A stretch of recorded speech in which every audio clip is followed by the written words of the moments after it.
Mustafa santal dayab cant yaa fi gën amul ku lay werante te ka ngaayoo ci Mustafa Cheikh Mustafa santal dayab cant yaa fi gën amul ku lay werante. Sëriñ Ahmadul Muxtaar jëwriñu kër gi di Daaru Xuddus di jëwriñu kër Cheikh Mahamadul Moustapha al Karim jotaat ndigal ci sang bi sëriñ Muntaxa Mbàkke ngir taxawee màggal gi mbokk yi. sëriñ bi nag gannaaw ba mu ko ci joxee ndigal ba noppi dafa àndaat ak moom màggal gi di ko dundal ci kër sëriñ Touba gi uuf jumaa ji moo tax sëriñ Ahmadul Muxtaar Mbàkke am nag ay teraanga ak i xéewal ak i bernde yu mu waralul nag sëriñ Muntaxa Mbàkke ngir siyaaree ko mbokk yi loolu nag moo tax daayira bi di diiwaan fas ko yéene saytu taxawee ko kon dañuy jox kàddu gi sëriñ Mbàkke Jeng Islaahu Daarayni mu leeralal ñu yitte ji liggéey bi niñ ci jotee ndigalul taxawee ko ak fan lañ ci toll. fas yéene leeral rek ci liggéey bi nga xam ne sëriñ Ahmadou Mokhtar dénk nañu ko muy liggéey boo xam ne at mu nekk diwaanul Mouride dañ koy taxawee muy mboolem bundu kër Cheikh Mamadou Moustapha yi ci njiital sëriñ Ousmane Mbacke moom sëriñ Cheikh Mbacke Gaïndé Fatma. xéewal yi nag bu ngeen ko gisee muy berne yoo xam ne kenn ku ci nekk xam ne ne Daaru Xuddus xamee nañ ko berne waaye nag kii fi nekkal sëriñ Touba di sëriñ Mountakha ku ne xam ne taxawaayam ci yoon wi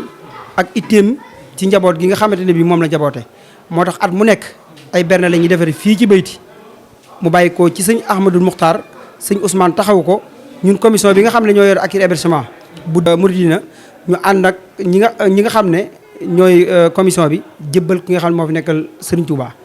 jëmmal googu mu ko jëmmal nag moo tax berne yii ñuy def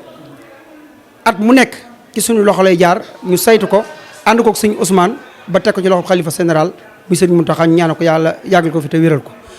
commission bi nga gis ñu ko doon saytu nag mbooloo la moo xam ne ci bundu kër Cheikh Moustapha la génne ki nga xam ne moo fi nekkal Cheikh Mamadou Moustapha dafa am commission yoo xam ne ñoom ñoo ko seq muy bundu kër yi ñun ñoo ngi bàyyi ko Islaahu Daarayni kër sëñ Mbàkke Madina wilaya ngi fi mañ moo honoré ne ngi fi kër sëñ Falloo ngi fi kër sëñ Ibra ngi fi mboolem njaboot Cheikh Moustapha gi rek seeni organisateur lañ sélectionné pour ñu taxawul sëñ Ahmadou Mokhtar xéewal yi nga xam ne moo jëm ca sëriñ Mountakha kon ñu koy xamle te di ko fàttali mbooloo mi muy bis boo xam ne bis bu mat taxawee la nag. taxaw nañ ko nii ba pare dañ ko war a daal di xaar sëñ Ousmane ñëw ñu ànd ak moom jébbali ko sëriñ bi ndax at yii nga xam ne moo romb sëriñ Mountakha ci kër gu mag la koy màggale ba asamaan set mu dem ci jumaa ji julli jaar ci barab ku tedd ka ñaan fa génn dem ñaanal mbooloom ñi yeewee ko. jërë ngeen jëf mbokk yi ni doon topp kon dégg ngeen kàddu yi bàyyikoo ci sëriñ Mbàkke Madina Dieng Islaahu Daarayni mu di kàddu yoo xam ne ñi doon saytu xéewal yi sëriñ Ahmadul Muxtaar Mbàkke doon defarlu ñoo ko doon saytu noonu ngeen de kàddu yi mu yëkkati